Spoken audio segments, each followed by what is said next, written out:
Tunanetra penjual kacang, tayamum, dan sholat di depan minimarket. Viral di media sosial, seorang tunanetra yang juga berprofesi sebagai penjual kacang sedang melakukan tayamum dan sholat di depan minimarket. Sosok tunanetra penjual kacang itu sedang melakukan tayamum, alias menyucikan diri tanpa menggunakan air. Hal tersebut menjadi viral di platform TikTok setelah diunggah akun Nabela. Bahkan, setelah bertayamum, pria tersebut langsung melaksanakan sholat di depan minimarket itu. Video viral itu diunggah pertama kali melalui akun TikTok Nabela @ciaobellaf pada Rabu 29 Juni 2022 kemarin. Melalui video singkat berdurasi kurang dari 1 menit itu, terlihat seorang pria sedang berjongkok berhadapan langsung dengan galon air mineral. Pria itu diketahui seorang tunanetra. Ia lantas menggunakan wadah galon air berwarna biru untuk bertayamum. Pria tunanetra itu diketahui sedang bertayamum untuk segera melaksanakan sholat asar. Pria tersebut juga diketahui beralamat di Kecamatan Sawit, Boyolali, Jawa Tengah. Ada juga dari netizen yang tergerak hatinya membuka donasi untuk pria tunanetra tersebut.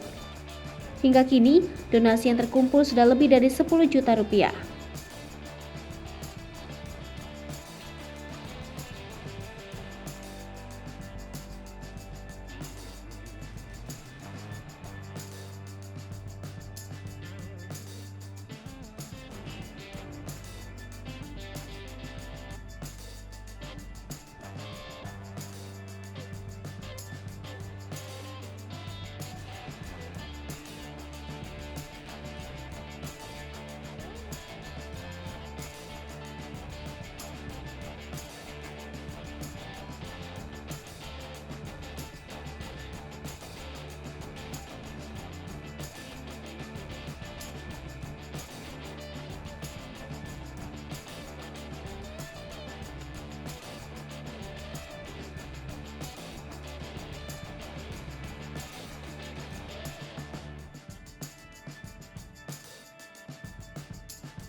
Hai pemirsa Sri Popo TV, jangan lupa komen, like, dan subscribe, serta tonton terus berita-berita terupdate lainnya